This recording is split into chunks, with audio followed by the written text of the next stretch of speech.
Oh, look at that. We have reached the climax of our meeting today. So let me see what I can cook up for us today. We've got a bit of a different view I hope to share with you. So look, I'm changing up everything that I can at this channel. So yeah, I'm going to start with a story. Once upon a time, there was a very happy, very old guy who started a YouTube channel. And that's me, Andrew, the Guy Harris. Yoo-hoo! Once upon a time, it actually happened that he bought a whole lot of stuff off of Facebook Marketplace. Let's take a look and see what stuff we're talking about. Oh my goodness, I'm so excited. I've got to tell you, here it is. Where's my little Beastie Boy camera? So, check it out. I have still got the Arturia Micro Freak, but I bought this secondhand, new to me, the Roland Gaia. I'm not going to say, anyway, my friend, I'm sure, will be able to fix up the pronunciation for me.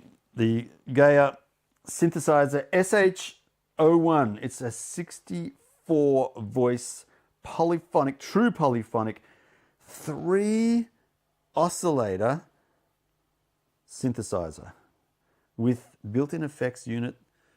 It's got an amp module we can modify. There's a filter, there's an oscillator, there's a low frequency oscillator here as well. Yeah, it's great. Absolutely love it. I was playing it earlier. I can't remember the tune I was playing now, but it was something to do with, oh, listen to that. The glory. The glory. I love it. So we go, I'm teaching myself how to read music. Whoops. And it's slow going, I got to tell you.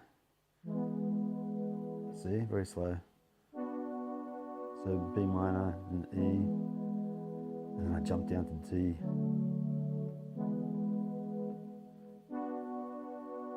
But I love the sound of this. We've got, anyway, look, I'll have to do a video on this one as well. It's an old unit, like it's been around, I think, since the 2010s. Could be wrong there, 2010, I think. But I got the original power supply, so it means that it won't buzz and make strange, or shouldn't make strange noises. And the good news is that I've plugged it into the Yamaha, as I explained in my last video, how it all works. So the even better news is that this has got not only a power switch with DC in and a holder for the power in case you don't want to plug it out. It's got a phone output, left and right, so it's stereo, pedal for sustain, I'm assuming, V-Link out. It's also MIDI, so this V-Link thing doesn't exist, so ignore that.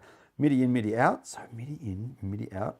With that, I can plug that into the Arturia Mini Freak over there and basically sync it up to this and then run, where's my USB cable? This grey USB cable into either the Micro Freak over there or into the USB here, and then that will go along the floor and into Ableton Live on the Puda.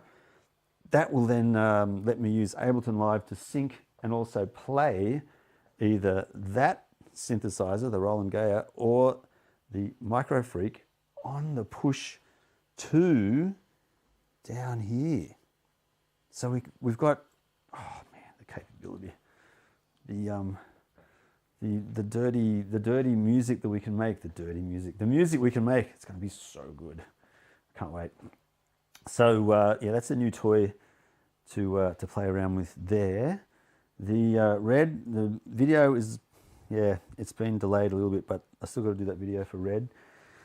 I'm going to play around tomorrow with installing this shelving unit, which is a sliding shelf rail, to go under this table here so that I can then put that synthesizer lower and in and under the table. And I'm hoping I can also put the Micro Freak, because it's really small, maybe on top or somewhere in that same shelf system. So then we can have the synthesizers under the desk and then handy at the same time. Because I want to hook up the MIDI in and out ports, power of course, the audio output here as well, plus get some CV gate signals going from that to this, to the Korg. So I want to get 3 of them hooked up eventually. The Korg, the Atria Micro Freak, and the Roland. Oh, it's just so exciting. So yeah, I bought some more audio cables, guitar cables basically, so I can plug the synthesizers into the spare inputs for the Behringer to allow us to go and mix all of the synthesizers as well. So we'll go USB for MIDI communications through the Micro Freak, the Korg, and the Roland, and then use the MIDI in, MIDI out for actual musical control via Ableton Live running on the computer. So that's going to be happening in the next few days. Tomorrow I start with that. I've got some interesting kind of stuff going on as well with electronics. So there's been a lot of talk online about businesses, Apple in particular, stopping people fixing up the right to repair, they're calling it, right to repair, with built-in obsolescence. This is a good example. This toaster, to open that up and try and fix up a lead, see this lead here? The cable basically started to come loose and there was a bit of cable exposed in there, not sure which one. I think it was the neutral from memory. Anyway, it's broken a bit, yeah. So you can see the copper cable poking through there, just. Can you? It's out of focus. Anyway, there's a bit of copper cable being exposed right there on the neutral line. So it's not super dangerous, but not ideal. And so I thought, oh, I'll just take the cable out and reposition it. But to do that, I got to get all those screws out there. I can't take these things off without breaking it. Like, it's just really bad. It's designed to not be worked on. I can't take these knobs off because they're all integrated onto a circuit board on the bottom here. So it's just not designed for having anyone work on it. Once it's sealed up for good. So rather than spend 4 or 5 hours undoing everything and then fixing it up, God, I just went and bought another one.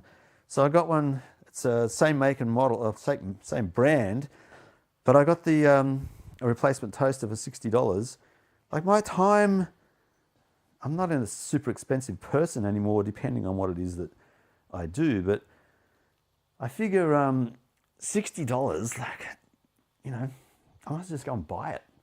So I did. I bought another toaster, and I'm going to throw that out. Built-in obsolescence. I hate it, but I could spend all day fixing that, and then it could break the next day kind of thing. So I don't know. I don't like it, but that's the way it is. That's that built-in obsolescence happening. No good. Anyway, that's that. Got my cables, like I said before. I've got to choose a couple and then get that rail put in tomorrow. And then once that rail is put in, work out how I'm going to hook up the Micro Freak, as we know, to the Gaia, as we just explained, repeating myself. Yeah, but it's just having a super good time in here. Super good time. What else? I think there's one more thing I needed to talk to you about. Let me check my very organized mind map, which I'm using to organize my life now. It's working quite well, I've got to be honest. The good old mind map. Where is this thing? So if I go here, I'll show you the mind map that I'm talking about. This is a bit of old software, but man, I've used it since 2007 is when I first was introduced. In fact, earlier than that. 1996 is when I discovered mind mapping with a book that I borrowed or bought. Tony Buzan wrote it, The Mind Mapping Guide or something like that. But he's the guy, Tony Buzan, in 1971 who came up with the idea of mind mapping, and I've just loved it ever since then. So, been working on getting things organized in my life. And we've got, I can't even, why can't I? So we've got built-in obsolescence, which I spoke about that toaster. Be sure to order the right parts. Oh my gosh. I bought 2 MIDI cables, and the MIDI ends were actually I think they're 8 pins on the one I got. I need 5 pin MIDI. So you got to be careful where you order online now. I've done it twice now where I've ordered something I thought I was getting and it was something completely different. And so, like they do it on purpose. I'm sure they do it on purpose. Because it's not worth returning 2 cables that I got for like $6. I'm just going to wear it. So they get more money that way. So be careful what you order online. Make sure you look carefully at what it is and the spec, and take a look at the diagrams and the description in particular, because I made a mistake twice now, so I've got to check more carefully next time. Next Schack build item. Oh yeah, that's the shelving unit, so the slider, so I'll put that in. Take a look at the toaster. Ordered MIDI cables. Ripped off, yeah, I'm going to keep the cable. I've ripped off the ends, the MIDI ends. I'm just going to keep the cables. I've ordered the correct 5-pin DIN types now, so they should come in tomorrow.